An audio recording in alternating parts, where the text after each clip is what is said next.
tirik na ang araw, kahit na 10:00 pa lang ng umaga. Pero kahit ganon, hindi pa rin sumusuko si Yvette. Ang isa sa mga susubok ngayong araw na ito upang makapasok sa isa sa mga pinakakilala at malaking kumpanya sa bansa.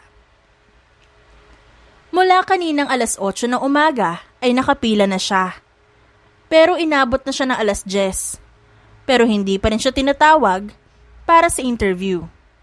Malayo rin naman kasi masyado ang number niya, kaya matagal-tagal pa talaga siyang matatawag.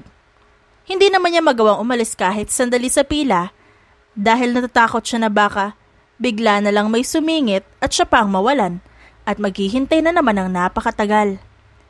Nagugutom na kasi siya at mukhang dininig naman ang hiling niya dahil may libreng pagkain na ipinamimigay sa kanilang mga nakapila at naghihintay na matawag para sa interview.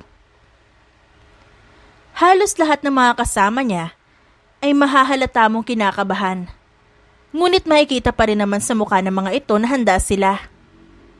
"Miss, anong oras ka pa nandito?" Tanong kay Yvette nang katabi niya sa pila na babae. Napakamot siya sa ulo at ngumiti rito. "Kanina pa akong 8:00. Kahapon nga, pumila rin ako pero hindi ako nakaabot sa interview. Kaya ngayon na lang ako pumunta ulit. Nagbabaka sakali pa rin kasi ako matanggap. Kailangan ko kasi ng trabaho. Kaya kahit mahaba ang pila, go lang." Nakangiting sagot niya, kaya napangiti na rin ang kanyang katabi. Bakit ba sa lahat ng kumpanya ay dito mo naisipang mag-apply bilang sekretarya? Ang ibig kong sabihin, marami naman ding ibang malalaki at kilalang kumpanya na magaganda rin naman ang offer. Pero bakit dito mo naisipan? Napaisip siya sandali saka sumagot. Hindi ko rin alam sa sarili ko. Ang dami ko nga naririnig na balitang strikto raw yung amo o boss dito. Pero hindi ko alam kung bakit tumuloy pa rin ako. Siguro dahil sa magandang offer dito at malapit lang sa amin. Compared kasi sa ibang kumpanya na may magaganda rin namang offer ay mas malapit to. Paliwanag niya, kaya naman napatango-tango ang kanyang kausap. Napupuntong hininga ang babaeng katabi niya, kaya napalingon siyang muli rito. Pangalawang beses ko nasusubok dito. Nung una kasi hindi ako pumasa dahil may kulang pala sa isang requirements ko. Kaya ngayon, siniguro ko na talagang lahat ng kailangan ay nakumpleto na. At sana, pumasa na rin ako this time. Napangiti siya sa sinabi ng babae at tinapik ang balikat nito. Magtiwala ka lang sa sarili mo. Baka kaya hindi ka natanggap noong unang beses ay may naka-reserve na time para sa'yo kung saan mas the best pa sa ina-expect mo na matatanggap mo. Pagpapalakas niya sa loob ng babae, kaya ngumiti at tumango ito sa kanya. Sana nga eh. Bulong nito. Kasi kung hindi pa rin ako matatanggap dito, hindi ko na talaga alam kung saan ako papasok. Ang tagal ko na rin kasi naghahanap na mapapasukan. Pagkukwento pa sa kanya nito. Naiintindihan niya kahit papaano ang nararamdaman nito dahil ganun din siya. Hindi na nga niya alam kung saan pa siya maghahanap ng trabaho dahil kung saan-saan na siya nakarating. Kailangan na kailangan din kasi niya ng trabaho para sa pamilya niya. Magtiwala ka lang. May mga bagay na hindi natin nakukuha dahil iba yung para sa atin. Hindi natin kailangan magmadali sa mga bagay-bagay dahil lahat tayo ay may right timing para sa mga ito. Alam mo yon? May naka-reserve na the best para sa'yo na makukuha mo sa tamang oras at panahon. Sagot niya sa babae, kaya ngumiti ito at tila mas lalong lumakas ang loob. Ilang sandali pa ang hinintay niya at siya nang natawag. Nginitian siya ng kanyang katabi na ang pangalan pala ay Marie. Habang hindi pa sila natatawag na dalawa, ay nag-uusap muna sila tungkol sa mga naging karanasan sa buhay. Hindi niya maiwasang kabahan habang naglalakad papunta sa opisina ng boss niya. Sa hindi malamang dahilan, ay may nararamdaman pa rin siyang kaba. Kahit pa, 2 araw naman niya iyong pinaghandaan. Kumatok lang po kayo ng 3 beses at kapag sinabing pumasok na po kayo sa loob, sa kanyo lang po bubuksan ang pinto.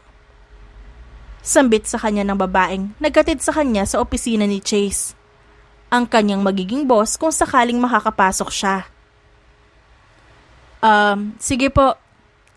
Sagot niya, kaya nagpaalam na ito sa kanya at iniwan na siyang mag-isa. Tulad ng sinabi nito, ay 3 beses siyang kumatok sa pinto. At pagkatapos niyang kumatok, ay narinig kaagad niya ang boses nitong pinapapasok siya, na agad niya namang ginawa. Sit down, Miss Yvette.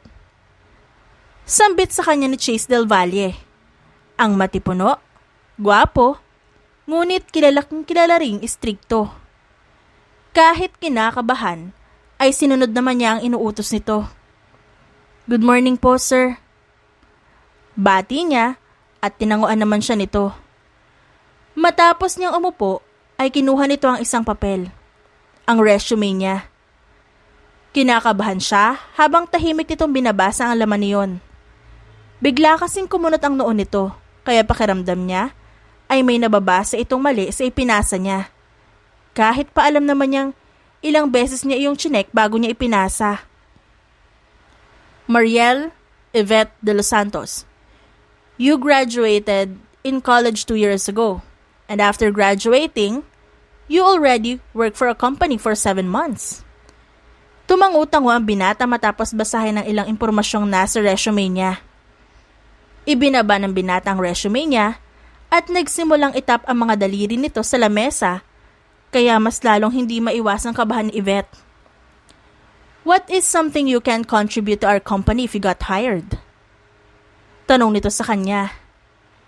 Isang beses siyang humugot ng malalim na hininga bago sumagot. Ang kaya ko pong ibigay o iambag sa kumpanya niyo ay kasipagan po. Nangangako po akong gagawin ko ang lahat para sa kumpanya. And I promise to be loyal and faithful to our company, sir. Sagot niya, kaya napataas ang kilay ng boss sa kanya. Really? Loyal and faithful, huh? The last person who applied to be my secretary also said that. But she betrayed me and my company. So I almost lost everything. Anito, na nagpagulat naman sa kanya. Hindi niya akalaing dumating din pala ito sa punto muntik na rin itong malugi. Hindi naman kasi naibabalita sa TV ang mga bagay na nangyayari sa kumpanya nito. Tulad sa ibang kumpanya na naibabalita. Ang naibabalita lang tungkol sa kumpanyang ito ay ang mas lalo pang paglago nito, ngunit walang nabanggit kahit minsan na muntik na itong nalugi dahil sa isang pagtatraidor. Pangako po, magiging tapat ako sa kumpanyang to. Pati na rin po sa inyo, Sir Chase. Hindi ko kahit kailan ipagpapalit ang katapatan ko at sa kumpanyang ito sa kahit na ano. Paninigurado niya, dahilan para titigan siya ng binata. Really? Paano naman ako makakasiguro sa mga sinasabi mo? Of course, you'll say that because you're applying.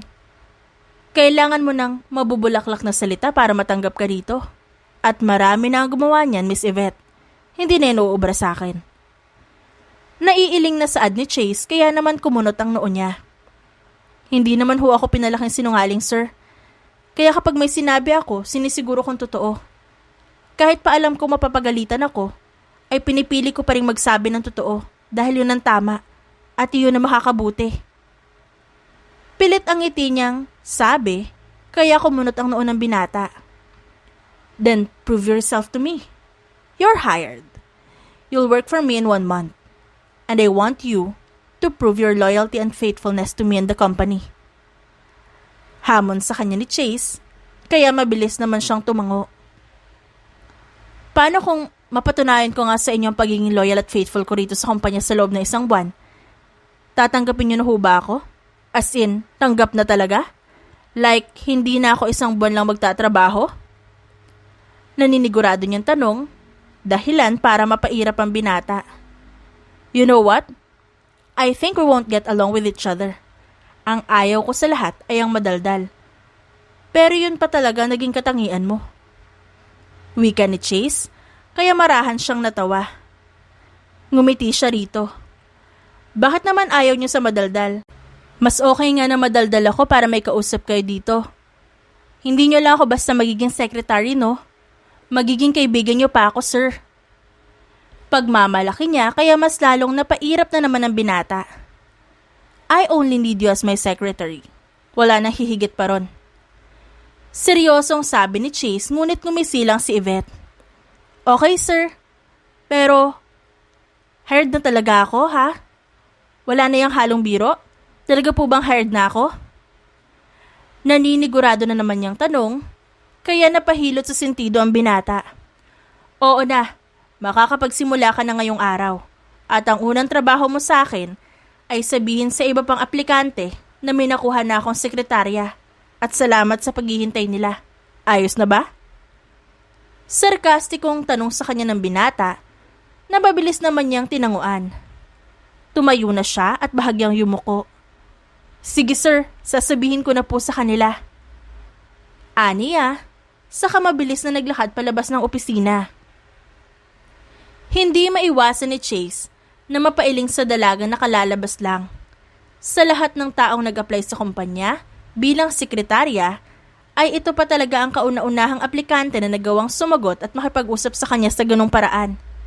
Karamihan kasi sa mga nag-a-apply bilang sekretarya ay kung hindi takot, ay tila naman naiilang at hindi makasagot sa kanya ng diretsyo. Seems like you found a secretary now, huh? Napaangat siya ng tingin nang marinig ang pamilyar na boses ng kanyang kaibigan. Nakangisi ito sa kanya at tila nangaasar. Naupo ito sa upuang nasa harapan ng table niya at pinanliitan siya ng mata. Mukhang na-fall ka na yata kaagad sa sekretary mo. Natatawang sabi nito dahilan para mapairap siya. What are you doing here again? If you came here to bother me, just leave and go bother someone else. I'm busy. I still have a lot of work to do, so please leave me alone. Aniya sa kaibigan. Umarte ang kanyang kaibigan na nasaktan at napahawak pa sa dibdib pero napairap lang siyang muli. Grabe ka naman sa akin. Minsan na nga lang kitang dalawin dito eh. You should be thankful bro. Anang kanyang kaibigan, ngunit umiling lang siya. Kapitbahay na nga kita. Kasosyo pa kita sa negosyo. Madalas ka pang nandito sa opisina ko para guluhin ako. Kaya ano yung sinasabi mong minsan mula akong dalawin dito?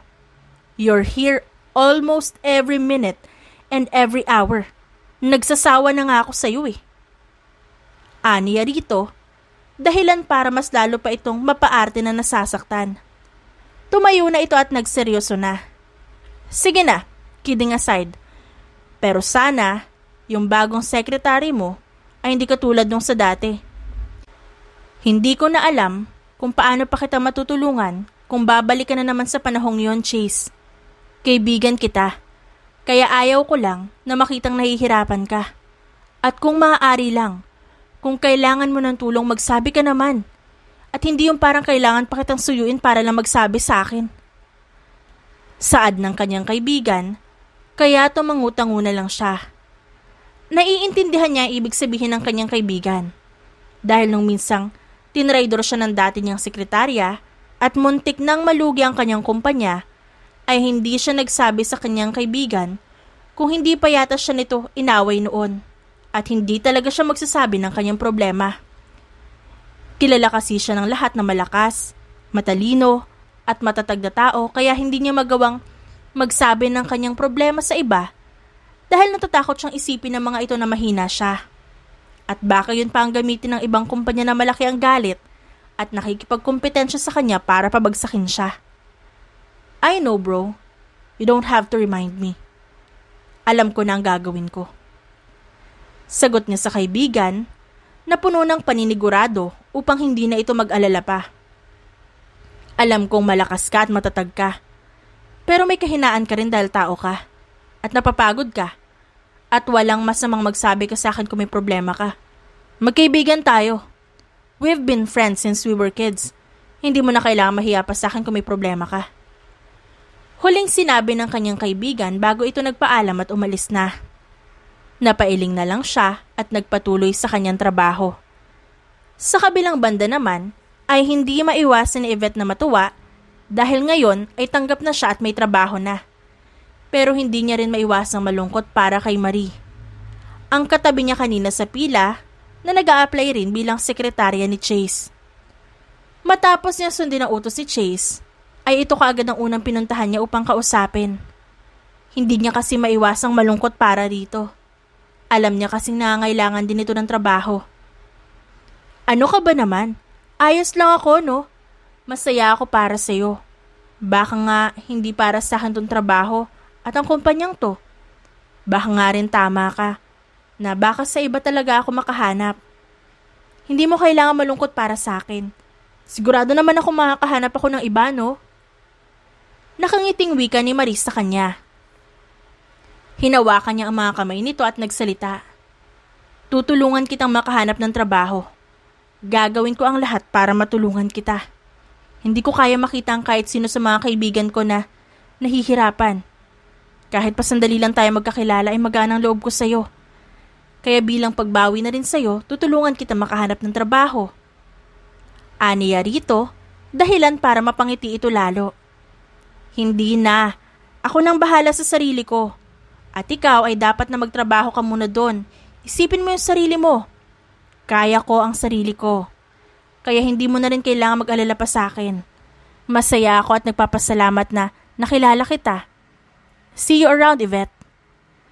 Nagpaalam na ito sa kanya at kumaway bago tuluyang umalis. Bagsak ang balikat niyang umakyat at pumunta sa opisina ni Chase. Nagawa ko na po yung pinapagawa niyo. Ano pa po ang gagawin ko, sir? Tanong niya. Kumunot ang noo ng binata at napatigil sa ginagawa. What's with that face? You were so energetic earlier. Komento nito, kaya napaangat siya ng tingin. Ha? Wala po. May iniisip lang. So, may papagawa pa po ba kayo? Tanong niya at pilit nang ngumiti. Sandali siyang tinitigan ng binata bago ito tumayo at kumuha ng 2 piraso ng folders na naglalaman ng mahakapal na papel bago lumapit at ibinigay yun sa kanya. Basahin mo yan lahat and I want you to make a report after reading those. Anito sa kanya kaya napababa ang tingin niya sa makakapal na papel na inabot nito sa kanya. Sure ka, sir? Tanong niya at tila hindi makapaniwala. Paulit-ulit siyang kumurap-kurap para lang masiguro kung seryoso ba ito o nagbibiro lang. Yes. Do I look like I'm joking right now? I'm serious, Miss Yvette. Sagot nito kaya napalunok siya at wala sa sariling tumango na lang. Ganun ba, sir? Sige po, sabi niyo eh. Napanguso siya at napabuntong hininga sa kabagsakang balikat na naglakad palabas ng opisina ni Chase. Akmang uupo na sana siya sa swivel chair na nasa table niya nang biglang tumunog ang intercom na nasa kanyang lamesa at nagsalitang muli ang binata. Did I tell you to go out? Get back here. You're going to work inside my office so I can make sure that you're doing your job. Anang binata mula sa intercom, kaya naman napahilamos na lang siya ng kanyang mga palad sa kanyang muka. Kinuha niya ang makakapal na papel na nasa folder at inis na bumalik sa opisina ng binata. May isa pang table na may swivel chair at computer sa loob ng opisina nito. Dumiretso siya rito at padabog na naupo, dahilan para pagtaasan siya ng kilay ni Chase sa bawat galaw niya. Pinagmamasdan nito ang bawat kibot niya. Na para bang kapag nalingat ito sandali ay may gagawin siyang hindi maganda. Are you complaining at me, Miss Yvette? Do you have any complaints? Mind telling me, young lady? Pilit ang ngiting sabi nito sa kanya, kaya naman nagpilit din siyang umiti rito. Ako, sir? Magka-complain sa'yo? Hala, imposible yan.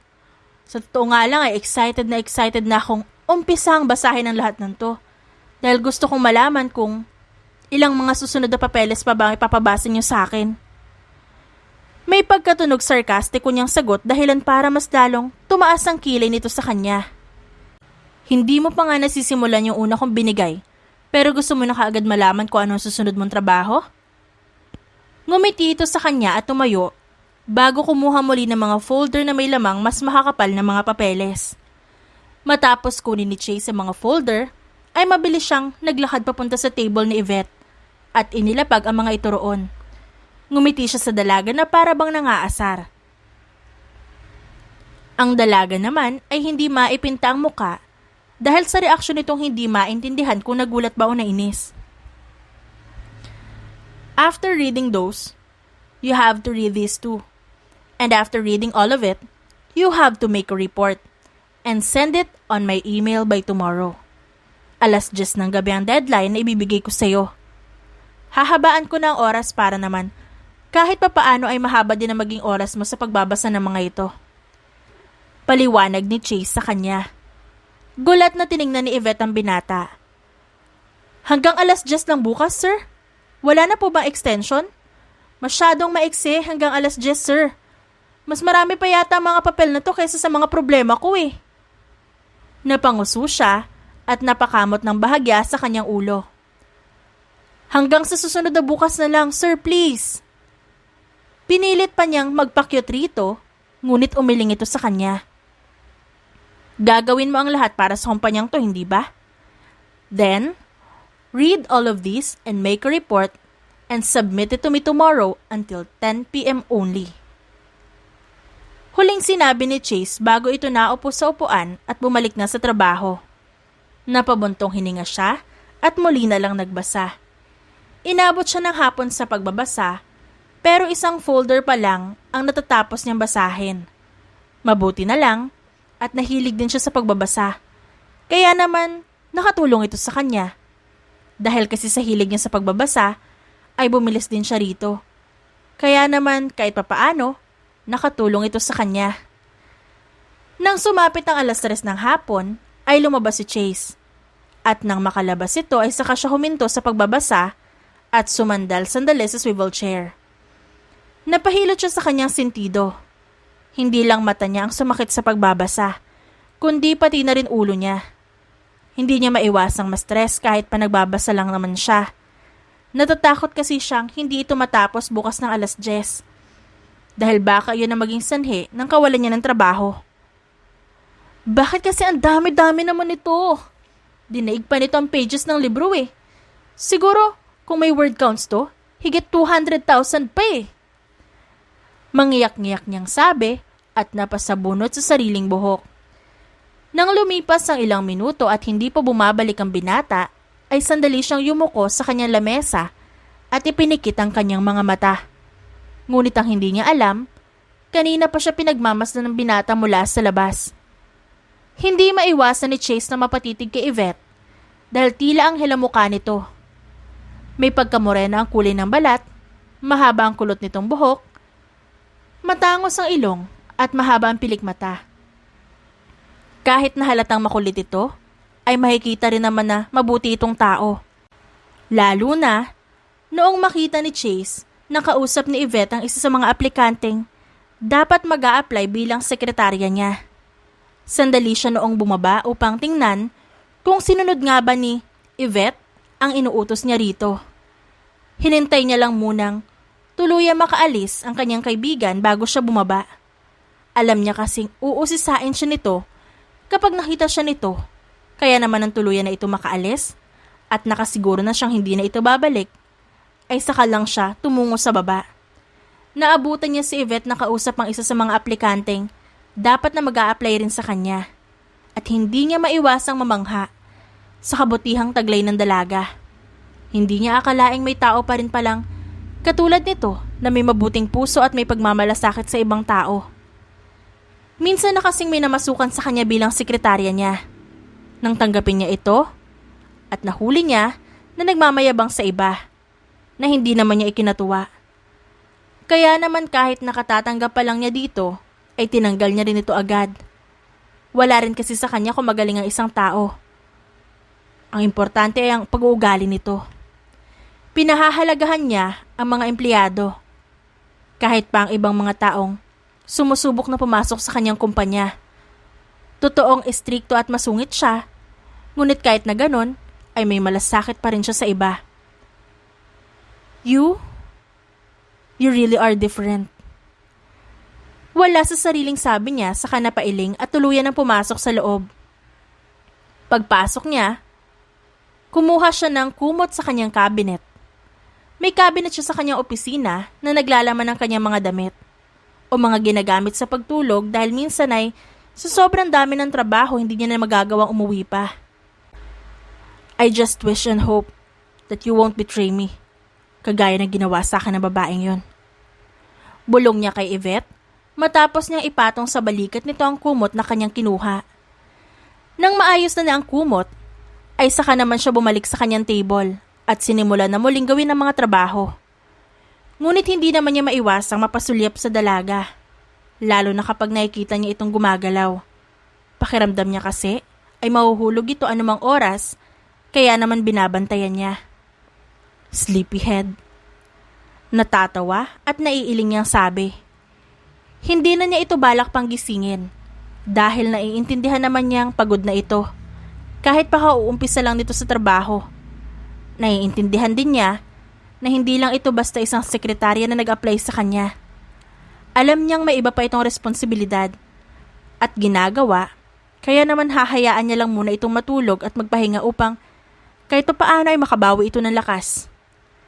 Mabilis niyang sinagot ang telepono sa kanyang table nang bigla itong tumunog. Kinabahan siya dahil baka biglang magising si Yvette. Nabahagyang gumalaw matapos tumunog ng malakas ang telepono. Hello? Who's this? Tanong niya nang sagutin niya ang tawag. Anak, how are you? When are you planning to visit us here?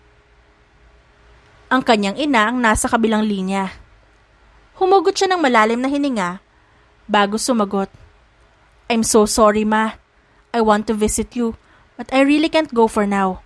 Masyadong maraming trabaho. Marami akong kailangan tapusin. Sunod-sunod din kasi ang mga business meetings ko. Maybe when I have free time, Ma. But for now, pasensya na talaga. Siksik ang schedule ko. Sagot niya sa ina at muling bumuntong hininga. Narinig din niya ang pagbuntong hininga nito. Ganun ba? O siya, sige. Pero tatawag ako ulit mamaya dahil may gusto akong itanong sa'yo. At gusto ko, diretsong sagot ang makukuha ko, okay? Anang kanyang ina at kahit hindi nito nakikita ay tumanguna lang siya. Okay, Ma, bye. I love you, see you soon. Paalam niya dito bago binaba ang tawag. Hindi niya maiwasang makonsensya dahil matagal-tagal na rin niyang hindi nadadalaw ang kanyang ina. Nasa probinsya na kasi ito ngayon nakatira, kaya naman kinakailangan niya pa itong puntahan upang magkita sila. Dati itong doktor at pinagretiro niya sa pagtatrabaho nang maging malago na ang kanyang kumpanya. Ayaw niya na itong pagtrabahuhin dahil gusto niya na siya na lang ang magtaguyod sa mga ito. Ayaw na niyang masyadong mapagod ang mga ito at gusto niyang i-enjoy na lang ang buhay nila sa probinsya. Alam niya kasi kung gaano kahirap ang mga naging trabaho ng mga ito. Lalo pa at 4 sila magkakapatid ang pinag-aral ng mga ito noon. Nang sumapit ang alas 5 ng hapon ay nagising si Yvette. Nagulat pa siya ng pagising niya ay nasa sofa na siya at wala na sa swivel chair. Nagpalingalinga siya sa paligid ngunit wala naman siya nakitang kahit sino. Hindi rin niya nakita si Chase, ngunit bukas naman ang computer nito. At naroon din naman sa table nito ang cellphone. Hala, napasobra yata ang tulog ko.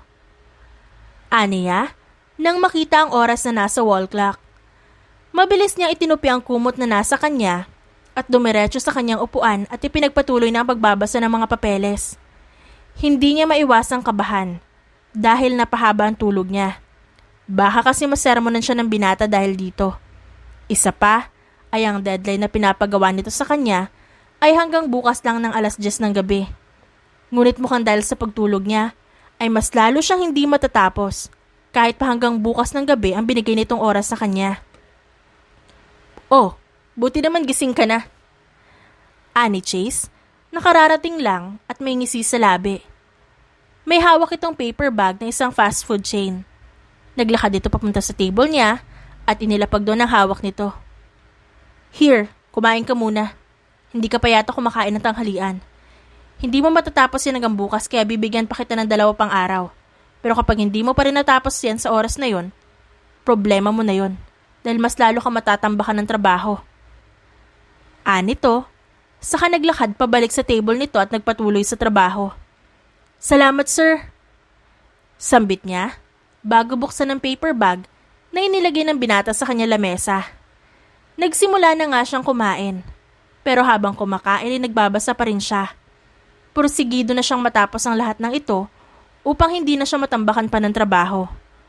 Balak niya ring iuwi muna ang iba at doon gagawin dahil may laptop naman siyang pwedeng gamitin. Una na po ako, sir. Thank you po ulit sa pagkain. Aniya sa binata na makalabas na sila ng elevator.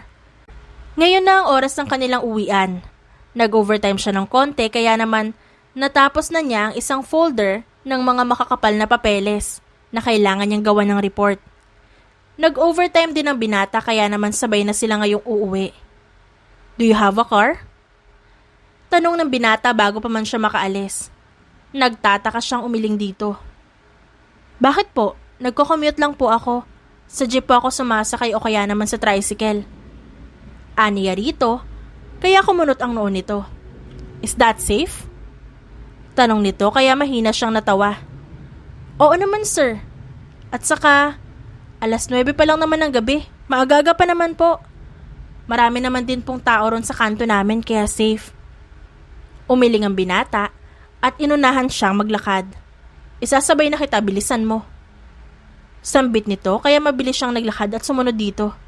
Saan po ako sir? Dito sa passenger seat o sa likod din po? Dito sa likod. Tipid na sagot nito sa kanya, kaya tumango ito at sinunod naman ang sinabi nito. Tahimik silang dalawa habang nasa biyahe. Nakatingin siya sa labas ng sasakyan at namamangha sa mga nakikitang buildings at city lights. Hindi kasi ganito ang nakikita niya kapag nasa jeep sa sumasakay. Pero mas gusto niya naman doon dahil yun ang nakasanayan niya. Is this your first time here? Biglang tanong ni Chase kaya napalingon siya rito. Opo. Hindi pa po kasi ako nakarating sa ganitong lugar. Kapag umuwi po kasi ako ay iba yung dinadaanan ng jeep. Sagot niya, kaya napataas ang kilay ng binata. Why don't you ride the taxi? Mukhang malapit lang din naman ang bahay mo. Hindi naman mahal ang singil sa taxi kung ganun. Wika nito, ngunit umiling siya. Mahal pa rin sir. Kung yung ibabayad ko sa taxi ay bibili ko na lang ng pagkain namin, di mas makakamura pa po ako. Mas okay pa pong mag-commute na lang. Kahit mainit at masikip sa jeep, kaysa gumastos ng malaki. Paliwanag niya, kaya napatitig sa kanya ang binata. At saka, tinutulungan ko rin kasi yung pinsan ko. Hirap kasi siya ngayon na makahanap ng trabaho. Naawa din naman po ako dahil may baby siya kaya mas gusto ko pa magtipid para kahit papano, natutulungan ko siya. Pero sa ngayon naman may mga sidelines naman siya, sadyang mahirap lang talaga makahanap ng trabaho dahil hindi siya nakatapos ng college. Hindi kasi siya kayang pag-aralin ng mga magulang niya kaya ganun. Bakit sila dumidepende sa'yo? Tanong nito na tila naiinis. Napalunok siya, tila galit ito sa paraan ng pagkakatitig sa kanya. Ako po kasi yung panganay. Yung dalawa ko naman pong kapatid nag-aaral pa ng college kaya syempre, hindi pa naman nila kaya mag-provide para sa amin. Kaya ako na lang po muna.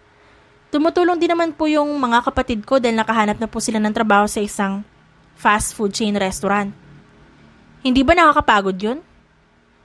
Tanong ni Chase kaya hindi agad siya nakasagot. Alam ko na kailangan mong tulungan ng pamilya mo dahil ikaw ang panganay. Pero hindi ba nakakapagod yun? Ikaw ang nagpa-provide. Everything that they need, ikaw ang pumapasan sa lahat. Kahit sa pag-aaral ng mga kapatid mo ay ikaw rin. Panimula ng binata, kaya mas lalong hindi siya nakasagot. Hindi masamang tulungan ng pamilya. Walang masama doon. Pero paano ka kung sa lahat ng oras ay sa kanila mo ibibigay ang lahat? Kung sa'yo lang nila iaasa, hindi ba mauubos ka? Walang mali sa pagtulong sa pamilya. Hindi yun kahit kailanman magiging mali. Pero ang umasa na lang sa'yo sa lahat ng oras ay hindi maganda. Dagdag pa nito, dahilan para mapatitig siya rito. Yung pinsan mo, nasa ng ama ng anak niya. He should be providing for his family at hindi yung parang ikaw na umaako sa mga bagay na responsibilidad niya. Naiintindihan kung gusto mong tumulong. Sobra ko yung naiintindihan. Pero ang pasanin mo lahat, ang hindi ko maintindihan. Tumulong ka kung kaya mo. Pero kung hindi, hindi mo rin kailangan pilitin ang sarili mo. Hindi niya rin maiwasang makaramdam ng kirot sa dibdib nang marinig ang sinabi ng binata. Dahil sa buong buhay niya, Ngayon pa lang may taong nagsabi sa kanya ng mga ito. Wala pang kahit sino ang nagawang intindihin siya ng ganito. Kaya hindi niya maipaliwanag ang nararamdaman niya. Magtira ka rin para sa sarili mo at hindi yung palaging nasa ibang tao. Tumulong ka sa kanila kung kaya mo naman silang tulungan. Pero kung alam mo sa sarili mong hindi mo naman kaya, ay sabihin mong wala. Hindi habang buhay sa'yo sila aasa. Kailangan nilang matuto na tumayo sa sarili nilang paa. Dahil una sa lahat, may sarili ka ring buhay na kailangan mong isipin. Konti na lang yata ay tutulo na ang mga luha niya. Hindi niya alam kung ano ang kanyang mararamdaman dahil sa kanyang narinig. Halo-halo ang nararamdaman niyang emosyon. May saya, dahil kahit papaano at sa kauna-unahang pagkakataon, ay may nakapagsabi rin ng mga bagay na hindi niya kayang sabihin. At lungkot, dahil ngayon niya lang napagtanto na wala nga naman siyang kahit anong bagay na naibigay para sa kanyang sarili. Dahil buong buhay niya ay inalay niya sa kanyang pamilya. Muling bumalik ang isipan niya sa mga gabing namumroblema siya sa pera at mga gastusin sa kanilang tahanan. Ang mga bayaring kailangan niyang bayaran. Lalo na ang pag-aaral ng dalawa niyang kapatid sa kolehiyo. Hindi niya maiwasang masaktan dahil ngayon lang pumasok sa kanyang isipan na wala pang natira sa kanya para sa sarili niya. Help them if you can help them. But never force yourself if you can't. Walang taong hindi napapagod. Kahit ikaw ay napapagod din. Pero matuto ka ring magpahinga dahil kailangan yun ng katawan mo. At alam kong kahit hindi mo sabihin, pagod na pagod ka na. Give yourself some time to rest. Give it to yourself because you deserved it. Muling dagdag ng binata, kaya tuluyan ang tumulo ang mga luha niya. Salamat, sir.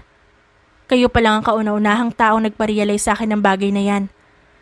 At kayo pa lang din ang taong nakapagsabi ng mga bagay na noon ay hindi ko magawang sabihin sa sarili ko. Kasi kahit pagod ako, pinipilit ko pa rin. Kasi mahal ko ang pamilya ko. Hindi ko sila kaya makitang nahihirapan. At doon, tuluyang nabasag ang boses niya. Marahang tinapik ni Chase ang kanyang ulo. Magpahinga ka rin kahit isang araw lang. Hindi mo kayang makitang nahihirapan ng pamilya mo. Pero hindi naman ibig sabihin nun ay ayos lang na pahirapan mo ang sarili mo. You don't have to force yourself to provide for everything they need. Matuto ka ring magsabi ng hindi at wala kung alam mong wala naman talaga. Tao ka, Yvette. Napapagod ka at kailangan mo rin ng pahinga at maging masaya. Bahagyang natawa si Yvette habang nagpupunas ng luha. Ano ba yan, sir? Taxi lang naman yung pinag-uusapan natin kanina. Pagkatapos napunta naman sa iyakan. Natatawang wika niya, kaya bahagya rin natawa ang binata. Never mind. Let's eat first. I'm hungry. May malapit na restaurant dito. Kumain muna tayo bago kita ihatid sa inyo. Ha? Anong kain muna, sir? Hindi na po. Kakakain ko lang naman po kanina. At saka nakakahiya rin po. Huminto ang kanilang sasakyan sa isang restaurant. At unang kita niya pa lang ay alam niyang 5-star restaurant ito. Lalo na nang makapasok sila sa loob. Pagpasok nila ay may sumalubong kaagad sa kanila. At iginiya sila papunta sa table na pinareserve ng binata. Nang makaupo na sila ay napatanong siya. Sure ka bang dito tayo kakain, sir? Naninigurado niyang tanong na tinanguan naman ng binata. Yes. What's wrong? Ayaw mo ba dito? Saan mo ba gustong kumain? Okay naman po rito, pero yung menu kasi nakakalula yung presyo ng mga pagkain. Nakangusong wika niya, kaya bahagyang natawa sa kanya ang binata. I'm going to pay for it. Orderin mo kung ano mang gusto mo sa mga yan. At huwag mo nang tingnan ng presyo. Natatawang sagot sa kanya ng binata. Nakakapanghinayang pa rin, sir, tubig na lang po ako. Aniya, na mas lalong napatawa ang binata. What kind of water then? The sparkling one? Nakangiting tanong sa kanya nito at halatang nagpipigil ng tawa. Pati ba naman sa tubig kailangan may choices? Hindi ba pwedeng mineral water na lang? Tanong niya, kaya muli na namang natawa ang kanyang kasama. Just pick whatever you want. I'll pay for it. Mamili ka na lang at huwag ka ng maraming tanong. Anito sa kanya kaya bagsak ang balikat siyang tumango. Itong steak po ang gusto ko, sir. Pwede po ba itong samahan ng kanin? Wala kasing kanin dito eh. Napanguso siya at muling binasa ang menu. 1 pesto pasta and 1 steak with 1 cup of rice. Also, add 2 slices of this chocolate cake. And wine please. Thank you. Anang binata sa waiter na naghihintay naman sa kanilang mga order. Hindi ba weird yung order ko, sir? Tanong niya, kaya napataas ng kilay ang binata at kumunot ang noo. Bakit naman magiging weird ang order mo? Kasi sa mga napapanood ko kapag kumakain sila ng steak sa restaurant na mamahalin, hindi naman sinasamahan ng kanin. Talagang steak lang po siya. Well, Pilipino tayo. Sanay tayong kumain ng may kanin. Kaya hindi naman weird kung gusto mong kumain ng steak na may kanin. Sagot nito sa kanya, kaya naman nakahinga siya ng maluwag. Habang naghihintay sa pagdating ng mga order nila, ay napalibot siya ng tingin sa paligid. Hindi niya maiwasang mamangha sa mga taong kanyang nakikita. Ang iba kasi rito ay ang ilan sa mga kilalang artista at mga modelo pa ang iba. Hindi niya akalaing dito pa niya makikita sa isang restaurant dito. Hindi rin siya makapaniwala na ang mga taong noon sa TV niya lang hinahangaan ay ngayon nasa kanyang harapan. Magaganda pala talaga sa personal, sir, no? Ano kayang feeling ng ganung buhay? Wala sa sarili niyang wika, kaya kumunot ang noo ni Chase. Masaya kaya maging artista, sir? Pangarap ko yan nung bata pa po ako eh. Bakit hindi mo subukan? Tanong sa kanya ni Chase kaya napatingin siya rito. Wala lang po. Masaya naman din ako sa buhay ko ngayon. Ayaw ko nang mangarap na masyadong mataas. Natatakot po kasi ako na hindi ko naman maabot kaya hindi na lang din. Mas pinili ko na lang pangarapin yung kaya kong abutin. You know what? I like you. Biglang sabi ni Chase kaya hindi siya mapakalibigla at hindi siya makapaniwala na sinabi niya iyon. Ha? Bakit naman, sir? Kakakilala lang po natin. Ang bilis niyo naman. Ani Yvette at halatang nagulat din sa narinig. Not romantically. I like the way you talk. I like your personality, even though we have a big difference from each other. You just have something in you that I never saw in other women. Paliwanag nito sa kanya kaya naman napaisip siya. Ano naman yun, sir? Maraming mga babae sa mundong to na matatag din at malakas ang loob na katulad mo. Pero hindi ko alam kung bakit parang napakalayo mo sa kanila. Kanina pa lang kita nakilala pero parang ang tagal na nating magkakilala na dalawa. There's something in you that I can't explain. Napatitig sa kanya si Chase at tila may inaalala. Baka nag-meet na talaga tayo nun, sir. Pero dahil matagal na, ay hindi niyo na rin maalala. Ganyan din ako minsan sa mga taong na-meet ko na noon. Pero dahil matagal na, ay hindi ko na maalala. Pero kapag may isang bagay na nagpaalala sa akin sa kanila, doon ko sila maaalala kung saan ko sila nakita. Aniya, ngunit umiling sa kanya ang binata at bahagyang lumapit. You look like that kid who laughed at me before. Tinawanan ako ng batang yun habang kumakain ako ng ice cream. Dahil ang laki-laki ko raw pero hindi ko pa rin makain ng maayos. I was just 5 that time. Anong malaki ron? Napairap ang binata, kaya naman napatawa siya. Pigil na pigil niya ang kanyang tawa dahil may mga tao sa restaurant na kapag tumawa siya ng malakas ay malamang sa malamang mapapatingin sa kanila. Pero kabaliktaran naman ang naramdaman niyang tuwa ang nararamdaman ni Chase dahil naiinis ito at tila inaalala pa rin ang batang ikinikwento nito. Talagang naaalala mo pa rin ang itsura niya, sir?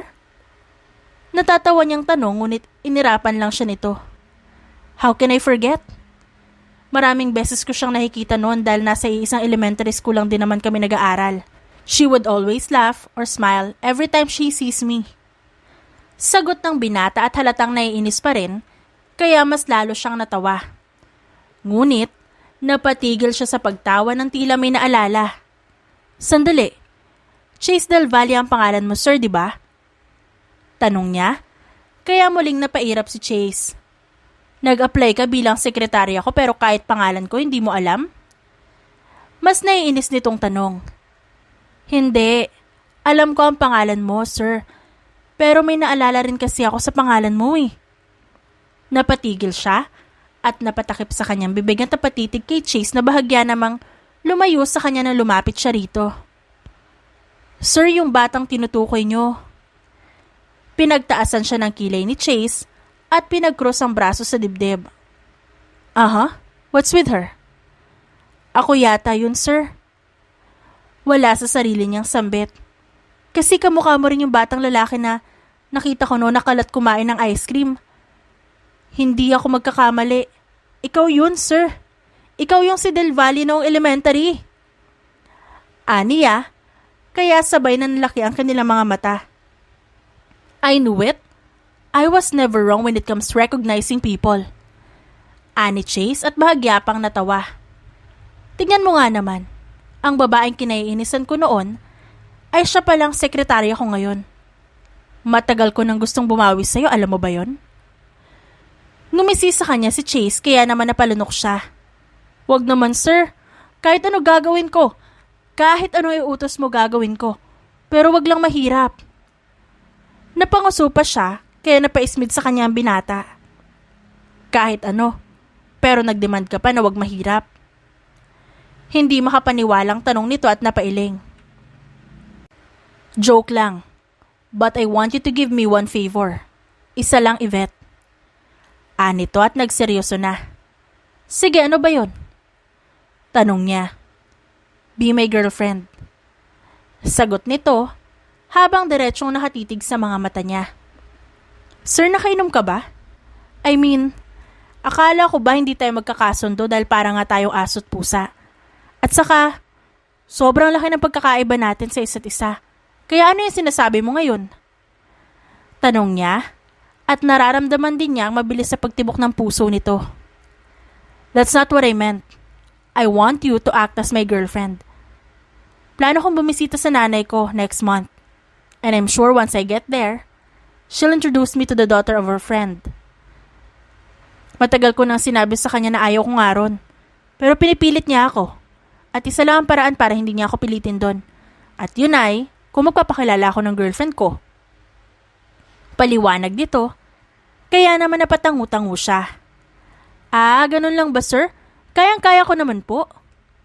Sagot niya, kaya napatango ang binata sa kanya. Good. Sagot nito.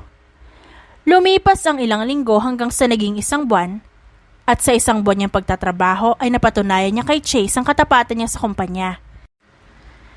Kaya tuluyan na siyang tinanggap nito bilang sekretarya nito. At ngayon ng araw, nabibisita sila sa bahay ng ina ni Chase. Ready na ba yung mga gamit mo? Tanong niya sa dalaga. Tumangu-tangu siya. Ready na sir, let's go na. Aniya rito, kaya bahagya itong napailing at natawa.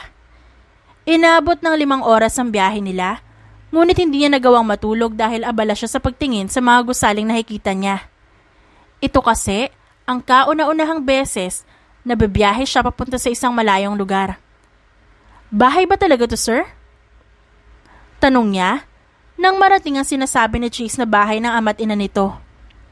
Yes, why? Nagtataka nitong tanong sa kanya. Parang mansyon na to eh. Mansyon to, sir. Bulalas niya kaya napatawa naman ng binata. Yeah, can I have another favor? Tanong ni Chase na tinanguan naman niya. Don't call me sir. Call me love. Dagdag na nito na nagpatigil sa kanya at dahilan kung bakit namula ang pisngi niya. Bakit ganun, sir? Hindi ba pwedeng pangalan mo na lang? We're in a relationship for 1 whole week, remember? Magtataka sila kung tatawagin mo akong sir. Pero kung love, syempre hindi. Dahil girlfriend naman kita. Nakangising paliwanag nito, kaya mas lalo siyang pinamulahan ng muka. Sige, love. Nahihiya niyang sambit sa kaumiwas dito ng tingin. Marahan itong natawa bago hinawakan ng kamay niya at iginiya siya papasok. Hi ma, I missed you. Bati ni Chase sa ina nitong kaagad na sumalubong sa kanila. I missed you more, anak. And, oh, who is this beautiful young lady right here? Ngumisi ang ina ni Chase kaya muli siyang pinamulahan ng muka. Meet my girlfriend, ma, si Yvette. And Yvette, this is my beautiful mother. Pagpapakilala ni Chase sa kanya at sa ina nito. Kaagad na umiti sa kanya ang ina ng binata. Nice to meet you, Iha. You're so beautiful. Namamangha nitong wika kaya nahihiya siyang umiti. Thank you po. Kayo rin naman po. Sobrang ganda nyo. Aniya rito kaya mahina itong natawa. O siya, mamaya mag-uusap tayong dalawa ha. But for now, you two have to eat and take a rest first. Anang ina ni Chase bago ito nagpaalam na pupunta sa kusina. Nang makaalis na ang ina ni Chase, ay ang binata naman ang hinarap niya.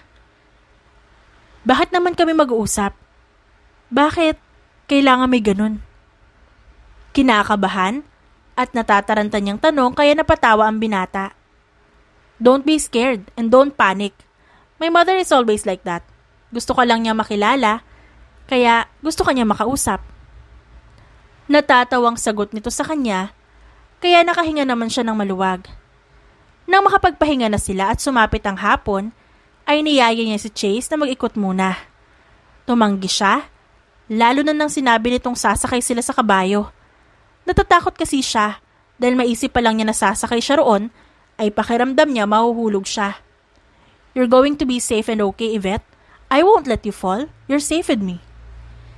Natatawang sabi sa kanya ni Chase habang kinukumbinsi pa rin sumakay na siya sa kabayo. Bakit kasi kailangan sa kabayo pa talaga sumakay, mahal? Wala sa sarili niyang tanong at bigla na lang napatakip sa bibig. Hindi niya inaasahang yun ang maitatawag niya sa binata. Yun din naman kasi ang sinabi nito kanina sa kanya na itawag dito. Kaya hindi rin niya masisisi dahil sumusunod lang naman siya sa sinabi nito. Mapapagod ka kung maglalakad tayo, mahal. Pangaasar sa kanya ni Chase kaya naman sinamaan niya ito ng tingin. Come on, love. Nasa likod lang naman ako. Sa tingin mo ba hayaan kitang basta mahulog dito? Natatawang tanong nito sa kanya kaya napanguso siya. Paano kung matapilok yung kabayo at may hagis ako? Masasalo mo pa rin ba ako kapag ganon? Malamang hindi, di ba? Aniya rito at sumimangot. Marahan siya nitong hinatak at binuhat pa sakay sa likod ng kabayo, kaya hindi na siya nakapagreklamo pa. Susunod ka rin naman pala eh. Ani Chase, kaya muli niya itong sinamaan ng tingin, ngunit tinawanan lang siya nito bago pa ito sumakay ng kabayo. Kapit na kapit siya sa kamay ng binata habang nakahawak ito sa tali ng kabayo. Noong umpisa, at hindi pa sila masyadong nakakalayo sa mansyon, ay kontrolado lang ang pagpapatakbo nito at marahan lang. Pero napansin niyang tila bumibilis ang takbo ng kabayo, kaya naman mas napakapit siya sa binata at napapikit. Sir, bagalan mo lang. Parang mahuhulog ang puso ko sa bilis ng pagpapatakbo niyo eh. Baka mahulog tayo. Sir! Sir naman! Paulit-ulit niyang sabi ngunit tinawanan lang siya ng binata at mas pinabilis lang ang takbo nito. Calm down, love. It's okay. Natatawang sagot ito sa kanya, ngunit mas lalo lang siyang natakot. Mahuhulog nga kasi tayo, sir. Bagalan mo lang. Baka mabalian pa tayo ng buto eh. Bagalan mo lang, please. Pangungulit niya rito, ngunit halakak lang ang isinagot ng binata sa kanya. Hindi tayo mahuhulog, Yvette. Ako ang nagpapatakbo kaya kumalma ka. Ligtas tayong dalawa. Kung hindi ka maglilikot dyan. Ani Chase, kaya tumigil siya sa paggalaw. Dahil sa takot, ay nanatili na lang siya sa kanyang posisyon at hindi na gumalaw pa. Idinilat na rin niya ang kanyang mga mata at gano'n na lamang ang pagkamangha niya, lalo na nang makita ang magagandang tanawin sa paligid. Wala siyang nakitang kahit na anong gusali, tanging mga bahay, taniman, at mga puno lang ang kanyang mga nakikita. Finally, we're here. Ani Chase at hinihingal pa. Napatingin siya sa mga sinasabi ng binata at mas lalo siyang namangha. They're on a flower field. Puno ng iba't ibang kulay ng mga bulaklak ang lupaing nakikita niya. Dagdag pa sa ganda ng lugar, ang kulay ng langit dahil sa papalubog na araw. Yvette, I have something to tell you. Po? Ano po yan, sir? Nagulat siya nang naglabas ng kwintas ang binata at sinuot ito sa kanya. I don't really like you. Especially when we were kids. I hate loud people. Ayaw ko sa madaldal, pero yun ang katangiang nakuha mo, at kaya minahal ko yun. Ayaw ko sa taong maraming kwento dahil naiirita ako. Pero minahal ko yung ganong katangian mo. Hindi ko alam kung bakit, pero bigla na lang ako nagising na mahal ko na ang katangiang meron ka noon na hindi ko naman gusto. Panimula ng binata kaya hindi agad siya nakapagsalita. Malaki ang pagkakaiba nating dalawa. Pero, katulad nga sa kasabihan ng iba, opposite attracts. Hindi ko alam kung kailan nagsimula, ni hindi ko nga rin maipaliwanag kung bakit. Basta bigla na lang kitang nagustuhan. Nakukuha ko naman lahat ng gusto ko, pero ramdam ko namang may kulang sa pagkatao ko. Pero naramdaman kong kumpleto ako nung dumating ka sa buhay ko. Ikaw ang naging liwanag sa madilim kong mundo, Yvette. Hindi siya makapagsalita at hindi niya rin alam kung ano ang kanyang sasabihin at magiging reaksyon sa mga narinig. Hindi niya maintindihan ang kanyang nararamdaman. Napakabilis ng tibok ng kanyang puso at tila nakikiliti ang kanyang tiyan. Hindi ko alam kung anong meron ka na hindi ko pa nakikita sa iba. Hindi ko alam kung bakit gusto kita. At mas lalong hindi ko rin alam kung bakit sa lahat ng tao ikaw pa yung nagparamdam sa akin na kumpleto ako. Sa'yo ko palang naramdaman na kumpleto at talagang masaya ako, Yvette. You gave me light when everything was dark for me. You're making things lightly when everything feels so heavy. You can make me smile even with your simplest gestures. You never failed to make me happy and complete. Isang luhang tumulo sa kanyang mga mata. Hindi niya maintindihan kung bakit ito ang sinasabi sa kanya ng kanyang boss.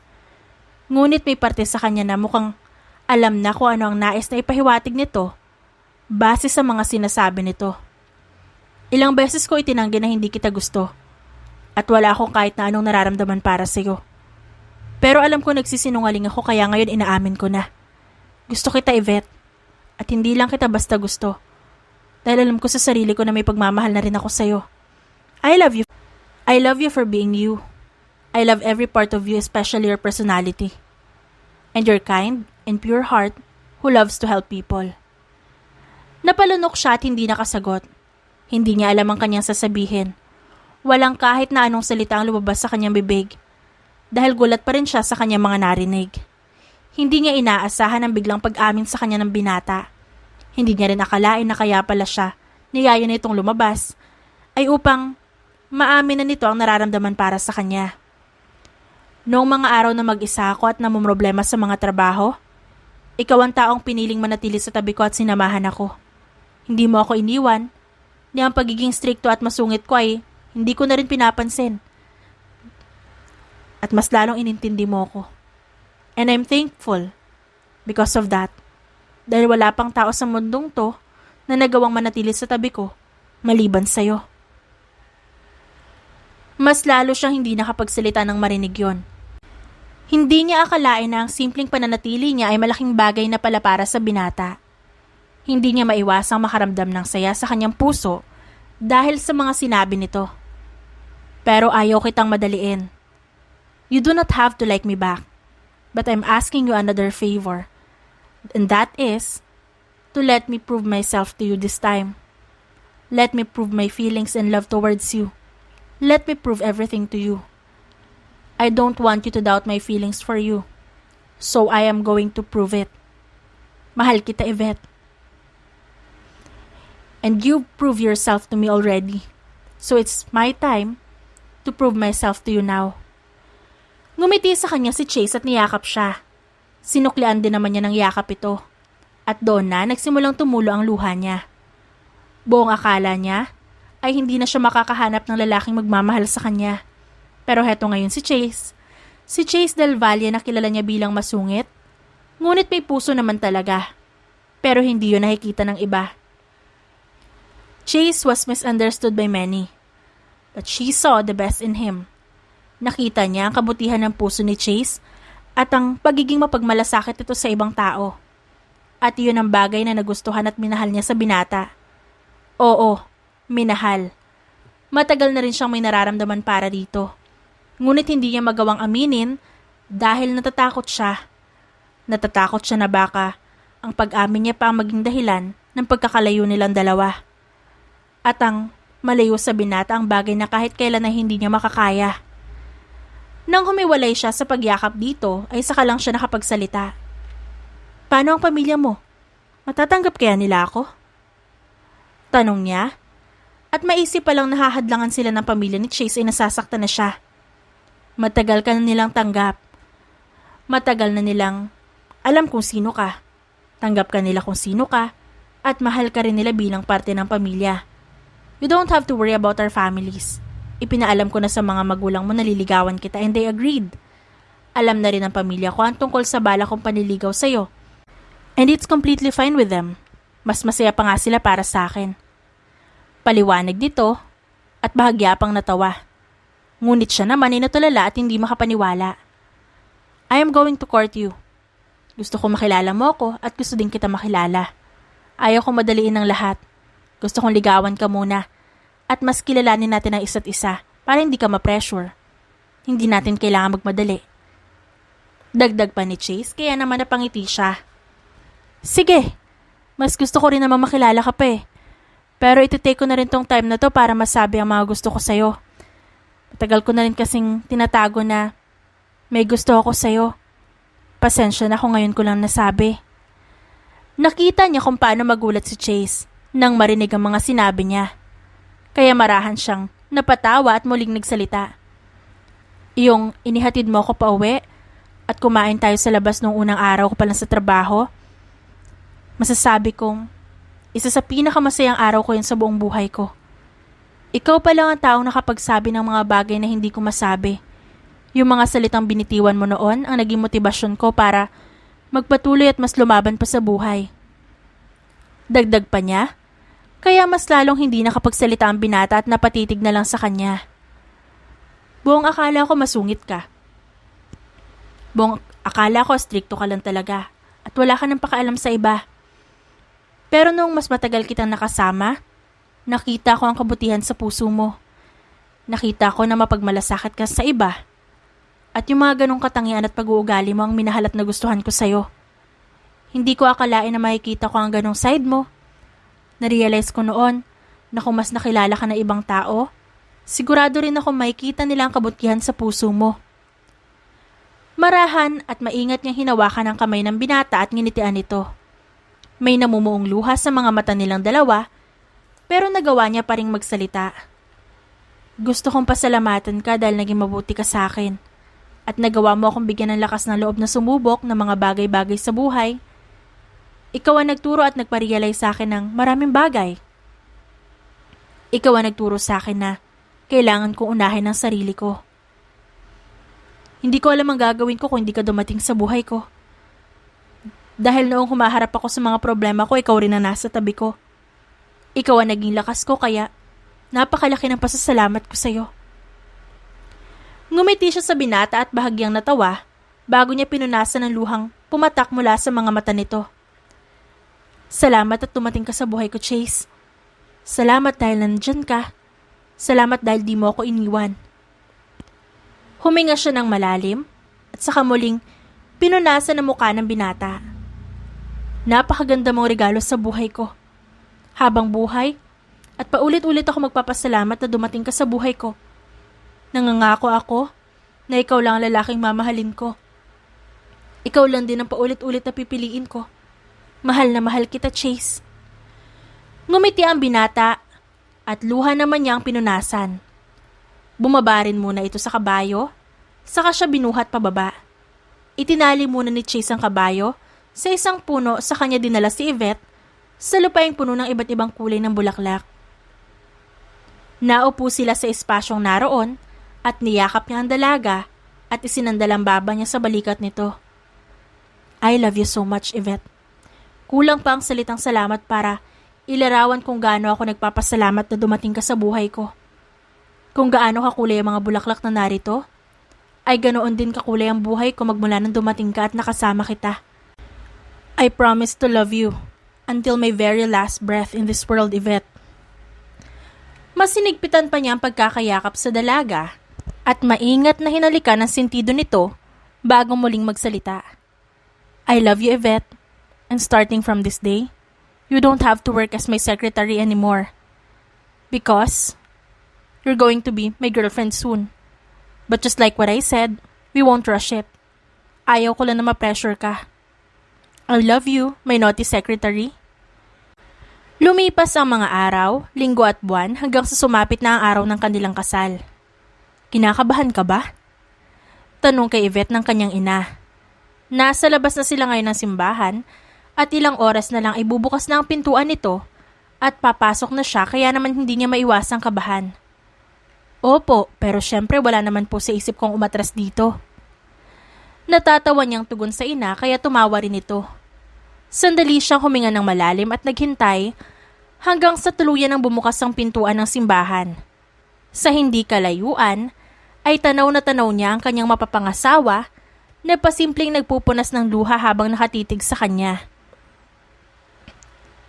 Iho, sa harap ng Diyos at ng malalapit nating mga pamilya at kaibigan, ngayong araw na ito ay pinagkakatiwala ko sa iyo ang anak ko. Wala akong ibang hihilingin sa iyo, kundi ang alagaan at mahalin mo siya. Hindi ako humihiling ng kahit ano, kung hindi ang pag-aalaga at pagmamahal mo lang sa kanya. Mahal ko ang anak ko, kaya sana mahalin mo rin siya at alagaan, katulad kung paano namin siya minahal at inalagaan ng kanyang ina.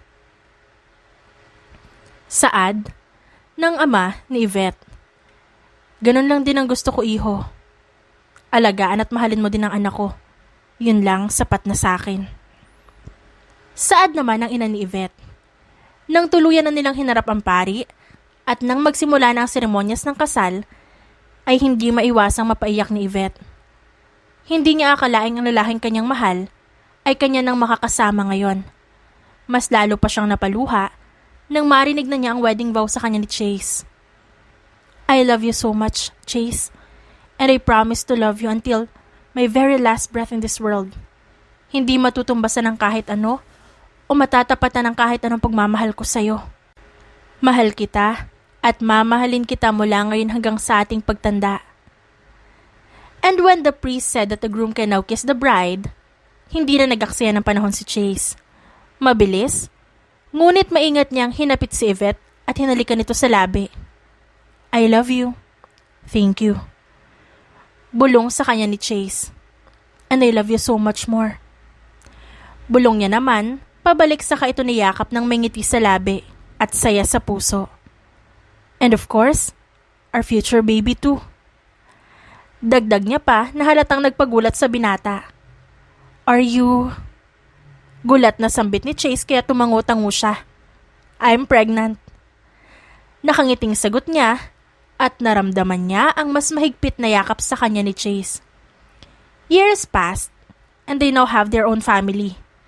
Nasa isang park sila ngayon at pinapanood ang kanilang panganay na anak na 4 na taong gulang na.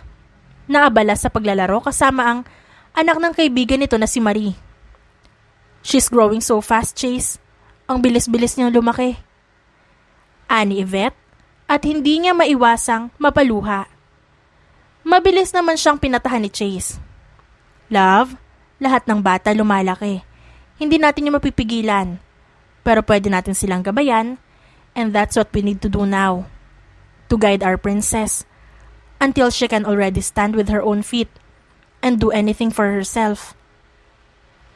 Patakbong lumapit sa kanilang anak, kaya kaagad niya naman itong sinalubong ng yakap. Pawis ka na. Aniya sa kanyang anak, saka ito binuhat at pinaupo sa tabi nila ni Chase.